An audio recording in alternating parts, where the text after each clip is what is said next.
Welcome to the Salmon Runs YouTube. Enjoy the video. In this video, I will explain how to duplicate vocals in FL Studio and will immediately dive into practical steps. First, open your vocal track in the channel rack. Right-click the track's name and select Clone. This creates an identical copy, ready for further processing. You can also drag the audio clip to an empty track in the playlist for a similar effect, offering immediate flexibility.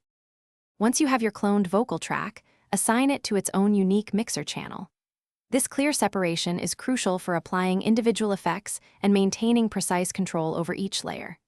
Next, gently reduce the volume of this duplicated track, perhaps by about 6 to 8 decibels. This subtle volume difference ensures the lead vocal remains prominent while the duplicate adds a desired fullness, crafting a robust, unified sound in your mix. For an even wider and more dimensional sound, utilize panning. Pan your original lead vocal track slightly to the left, around 5 to 10%. Then, pan your duplicated vocal track slightly to the right by the same amount. This subtle left-right separation creates an illusion of width and space in your stereo field, making your vocals sound larger and more engaging without sounding cluttered. To further enhance depth, consider adding subtle effects to your duplicated vocal. Try applying a very short delay, perhaps between 10 and 20 milliseconds, with no feedback. This quick delay thickens the sound beautifully without creating a noticeable echo.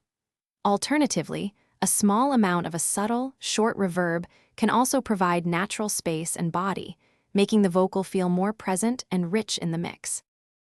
Thanks for watching. Consider subscribing if we helped you.